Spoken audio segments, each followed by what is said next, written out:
everyone, Ron Trotto, TC Computer Consulting. I wanted to take just a few minutes of time tonight to address the cybersecurity advisory that came out earlier today.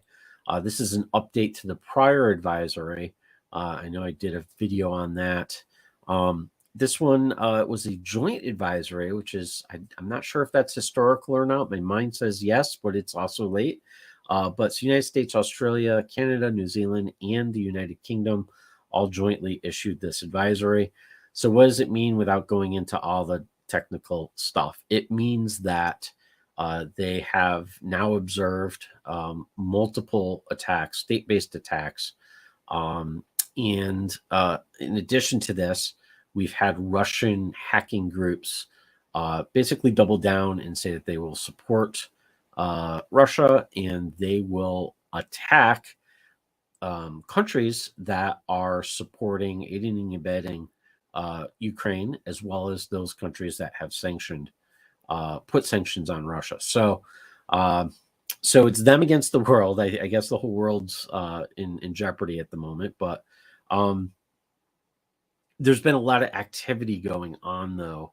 Cyber attacks have not stopped. You might think that if you listen to the news, they just haven't been covering. We've had a dramatic increase in cyber attacks since the beginning of the war. Nothing's really stopped in that regard. We've had major companies. We've had some major things, just breaches happen in the last week alone.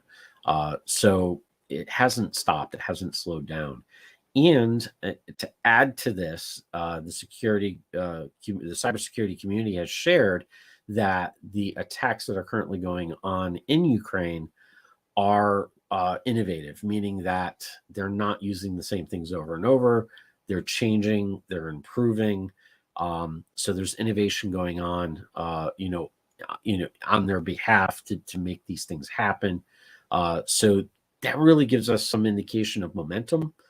So I think we're just going to start to see those attacks kind of blossom. I'm honestly surprised that we haven't seen even more of it going on, but I have to think at some level it just may be that it's not being shared.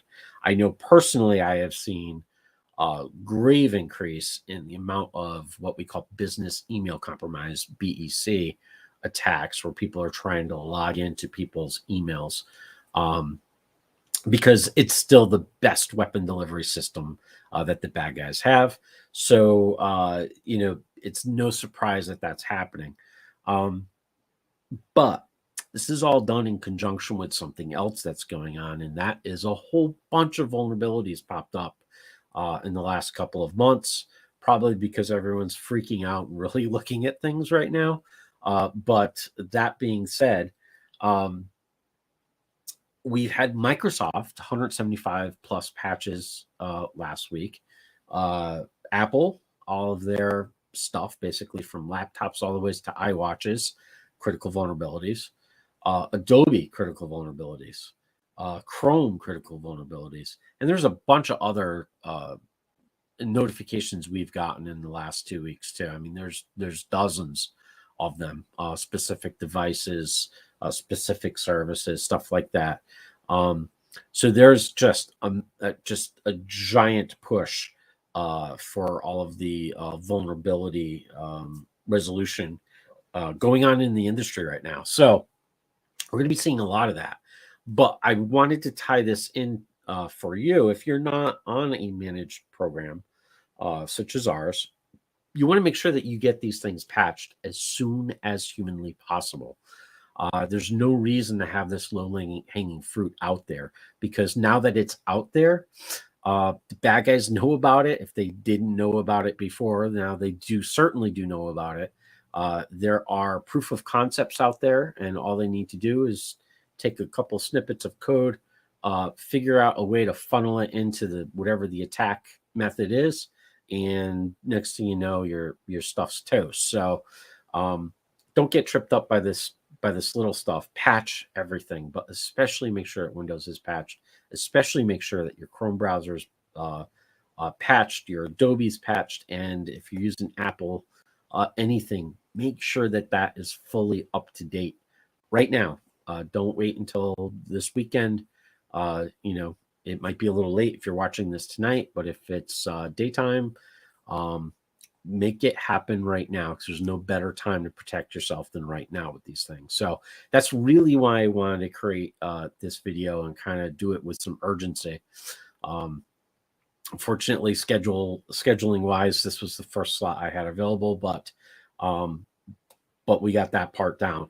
The second part is incident response. Now, if you're super tired, go to bed. You can listen to this part tomorrow, or maybe listen and let it stew overnight.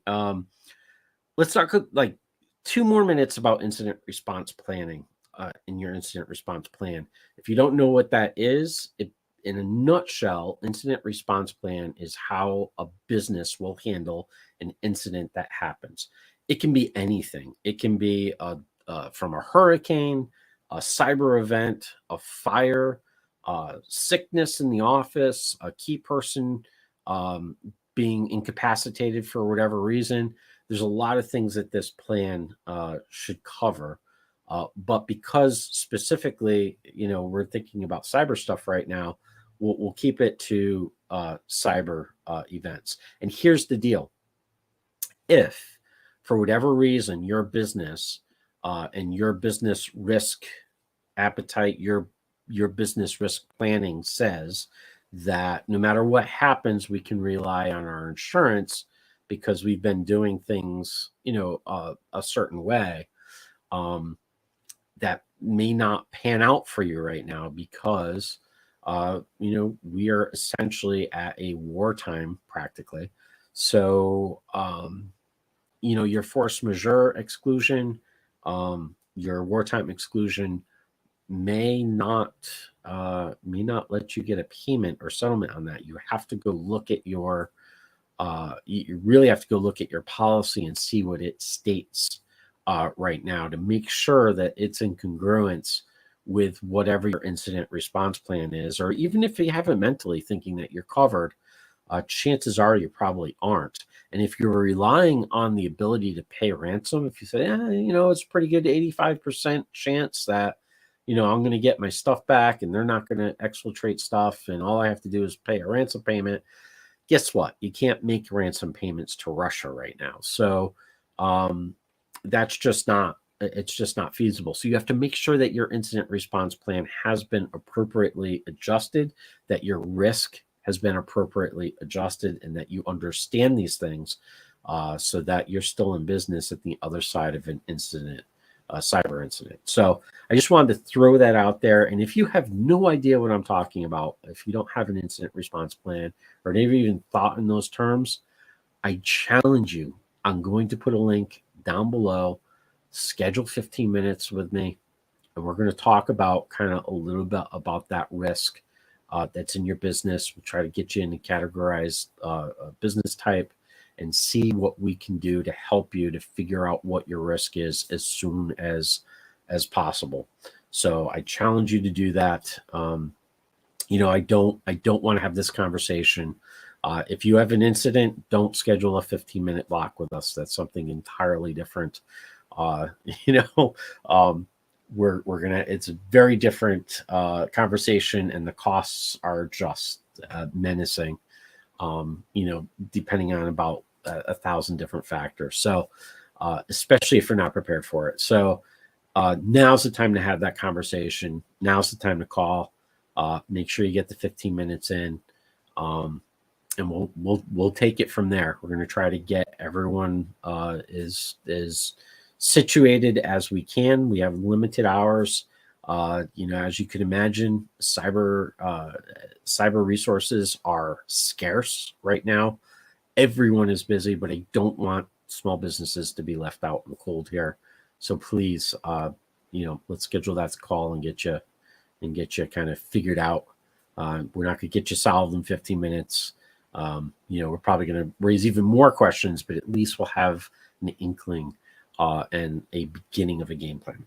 So again, challenge you to do that. It'll be in the comment section. I know we stream all over the place now, so we'll make sure it's It's into all of the comments. And with that being said, I thank you for hanging out with me if you're still here. Well, I'm sure we'll have another update shortly. Until then, stay safe, stay online, and yeah, let's keep that business afloat. Good night.